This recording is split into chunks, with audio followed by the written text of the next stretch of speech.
안녕하세요. 절대값TV의 개념PD 한PD입니다. 오늘의 주제는 아파트 매수 타이밍 쉽게 잡는 방법입니다. 여러분, 아파트 투자에서 가장 중요한 것이 무엇이라 생각하세요? 저는 가장 중요한 것은 무슨 아파트를 사느냐, 이것이 제일 중요하다고 봅니다. 어떤 아파트 사느냐에 따라 그 수익에 큰 차이가 나니 어떤 아파트를 사느냐가 제일 중요하게 고려할 사항이라고 봐야 되겠죠. 두 번째로, 첫 번째만큼 중요한 사항이 그 아파트를 언제 사느냐입니다. 타이밍이 중요하다는 것이죠. 사는 타이밍에 따라 고점에 매수해서 기나긴 허송세월을 보낼 수도 있지만 저점 또는 최저점에 매수를 한다면 시장 상승률을 다 거두어 갈 수 있다는 것이죠. 언제 사느냐가 아파트 구매에서는 매우 중요한 문제이고, 특히 실거주로 매입을 하시는 분들에게는 각별히 공부가 더 필요한 부분입니다. 물론 투자하시는 분들한테는 더 중요한 얘기겠지만요. 그 매수 타이밍을 잘 잡으면 시장 수익률보다 배 이상의 수익을 챙길 수도 있습니다. 물론 이 정도 되려면 선수급이 돼야겠죠.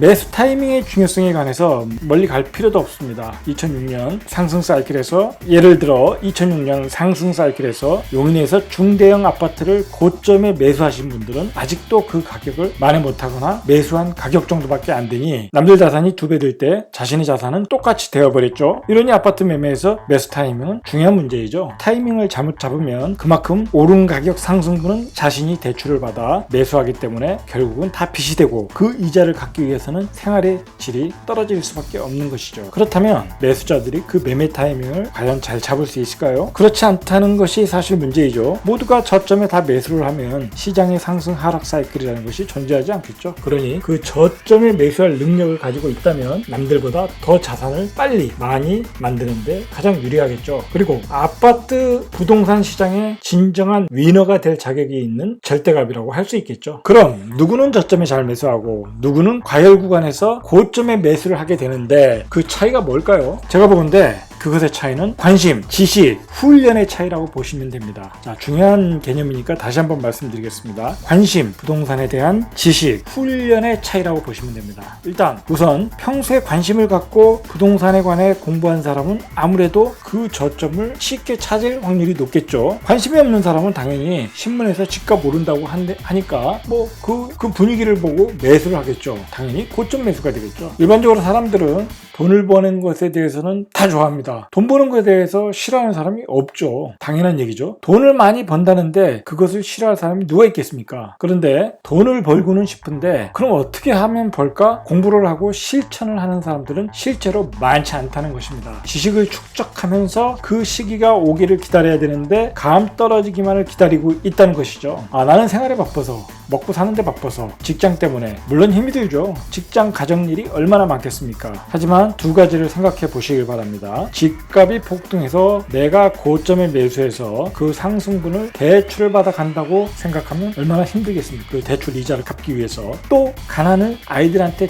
대물림한다고 생각하면 그건 또 얼마나 더 힘이 들겠습니까? 자산을 열리겠다고 의욕이 없으면 의욕을 만드셔야 합니다. 무슨 동기라도 가지셔야 합니다. 나이가 들면 일정 정도 자산이 있어야 자신의 삶이 엣지가 쓰고 당당하게 행복한 삶을 살 수가 있습니다. 나이가 들면 모든 것이 초라해집니다. 그때 나의 자산이 나의 삶을 지탱해주는 버팀목이 되는 것이죠. 요즘 세태가 그렇습니다. 부모가 돈이 없으면 자식들의 왕래도 끊기는 세상입니다. 일단 저점의 아파트를 매수하고자 한다면 돈을 벌겠다는 욕망의 불덩어리가 가슴속에서 활활 타오르셔야 합니다. 그리고 책 강의를 통해서 부동산 지식을 쌓아가는 과정을 거치셔야 하고요. 가장 중요한 것인데 저점에서 누구의 훈수에도 흔들리지 않는 강심장을 만들어 놓으셔야 합니다. 분명히 저점에서 누군가한테 옆에 있는 사람한테 물어볼 것입니다. 아파트를 사도 되겠냐고. 그럼 옆에 있는 사람은 당연히 그 주변의 얘기를 들었기 때문에 신문 방송에서 떠드는 얘기를 듣고, 야, 지금 무슨 아파트를 살 때냐,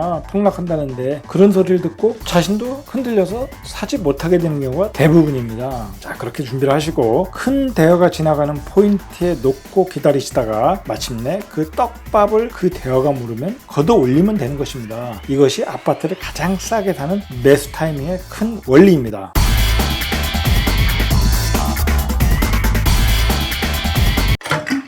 그럼 이제부터 어떤 것이 아파트의 저점 매수 타이밍인지 그 사인을 하나하나 공부해 보겠습니다. 이 내용들은 하나하나 중요한 내용들이니 머릿속에 집어넣고 자기 것으로, 자기 지식으로 다시 체계화 또는 완전한 자기 것으로 만들어 실천을 하시길 바랍니다. 아파트 싸게 잡기 위한 매매 타이밍 첫 번째입니다. 폭락론자들이 주류를 이룰 때입니다. 아파트 가격이 속절없이 하락을 할 때는 신문, 방송, 인터넷 및 각종 SNS에서 폭락론자들이 물 만난 고기처럼 등장해서 거품이 어쩌고 저쩌고 하면서 세상이 마치 종말하듯이 방송과 글로 일반인들을 세뇌를 시키듯 떠들어댑니다. 그런데 애석하게도 우리 인간은 상승론자보다는 하락론자들의 이야기에 더 귀를 기울인다는 것입니다. 왠지 상승론자들은 시세를 떠벌리는 사기꾼같이 보이고 내 주머니에 있는 돈을 뺏어가는 그런 사기꾼같이 보이고, 폭락론자들은 마치 자기들 편같이 보이는 것이죠. 실제로는 그 반대인데, 그리고 사람들 자체가 가장 싸게 사고 싶어하는 본성이 있고 왠지 비전문가들 입장에서 보면 현재의 가격은 거품이 끼어있다고 스스로 판단하는 것이죠. 거기에다가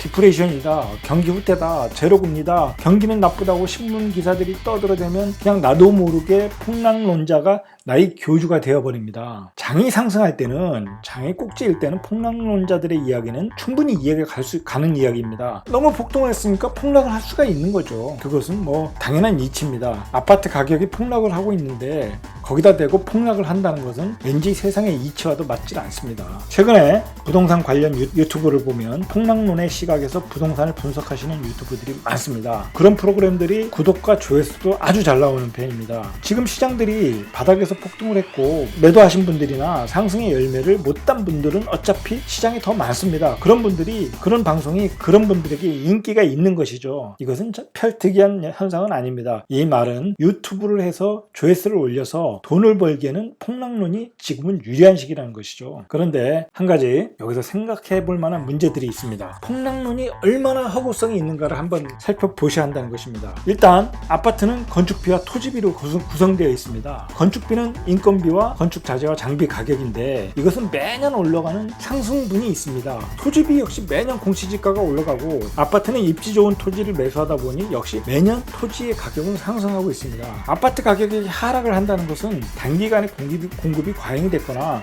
너무 단기간에 급등을 했거나 IMF와 같은 경제적인 위기가 일시적 조정이 있는 것이지 폭락이라는 것은 없는 것입니다. 입지가 너무 안 좋고 오래된 구축은 시세 반전은 어려울 수 있어도 아파트라는 필수재 상품은 폭락이 무한정 될 수가 없는 것이죠. 아파트가 폭락할 수 없는 두 번째 이유는 지속적인 경제 성장으로 인한 화폐 가치 하락이라는 것이죠. 시장에 화폐 유동성이 계속 공급되는데, 그래서 화폐 가치가 떨어지고 있는데 만약에 집값이 보합해 있다면 그것 자체가 하락인 것입니다. 세 번째로, 주택은 사치품으로 사는 소비재가 아니고 주거 생활에 필요한 필수재이니 쉽게 폭락할 수 있도록 소유자들이 허용하지 않습니다. 첫 번째 매매 타이밍에 관한 결론입니다. 각종 신문, 방송, 인터넷, SNS에서 폭락론자들이 주류를 이루고 맹활약을 할 때 그때 그분들에게 감사하다는 댓글을 다시고 미분양 물건들을 쇼핑하러 다니셔야 합니다.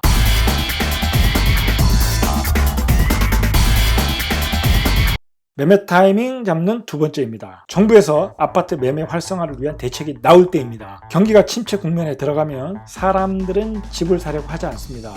정부 입장에서는 세수가 안 들어오고 경제 성장률도 떨어지고 각종 경기 부양 정책을 해야 합니다. 그 과정에서 부동산에 관한 활성화 대책이 나오는데 주로 나오는 정책이 양도세 면제, 중과세 철폐, 대출 규제 풀어주기, LTV 확대, 투기지역 해제, 총부채 상환 비율 조정, 취득세 인하, 이런 대책이 나옵니다. 만약에 이런 정책이 쏟아져 나온다면 감사합니다 하고 역시 부동산을 저가에 쇼핑하러 가셔야 하는 것입니다. 주로 이런 발표 역시 학습이 된 전문적 투자자들은 그것을 매수 사인으로 파악하고 영혼까지 팔아서 빚을 내서 매수에 들어갑니다. 그러나 비관적 투자자들은 경기가 엄청 안 좋구나 하면서 오히려 경기 불황을 확인하는 신호로 받아들이고 매수에 참여를 하지 않습니다. 입장차가 상이하게 나타납니다. 사실 제가 IMF 이후로 경기가 좋다는 말은 한 번도 못 들어봤습니다. 경기에 대한 문제는 경제부총리와 기재부, 기업인들에게 맡기고 우리는 오직 부동산, 특히 아파트를 언제 저점 매수할 것인가를 고민만 하면 되는 것입니다. 아파트는 항상 필수재라는 것을 생각하셔야 됩니다. 아무리 경기가 나빠도 아파트에 살 사람이 살지 않지는 않죠. 아파트에 살 사람은 살아야 합니다. 그리고 항상 편하게 좋은 아파트에 살려고 하는 것이 인간의 욕망인 것이죠. 이렇게 저점일 때 매수하면 유리한 것이 가장 좋은 아파트, 소위 말하는 로얄동과 로얄층을 골라서 최고 유리한 조건에 매수를 할 수가 있습니다. 그것도 때로는 프리미엄이 없이 또는 프리미엄이 싸게 대출은 최대한도로 받고, 사실 정부의 부동산에 대한 일반적인 정책적인 기조는 항상 규제 쪽입니다. 말씀드린 대로 아파트는 필수재이지 투자 상품으로 보지 않는다는 것이죠. 정부 입장에서는. 반면에 그것을 투자 상품으로 보는 것은 투자자의 입장이죠. 실거주자의 입장이죠. 규제를 완화한다는 것은 그 아파트를 투자 상품으로 적극적으로 투자를 하라는 것입니다. 이것은 하늘이 준 기회라고 생각하시고 투자의 적극적인 강한 신호라 생각하시고 그것을 타이밍으로 잡으셔서 반드시 매수를 하셔야 한다는 것입니다. 이렇게 하시면 성공의 확률이 매우 높습니다. 물론 이런 규제 완화를 정부가 자주 사용하지는 않습니다. 이상 절대값TV의 개념PD 한PD였습니다.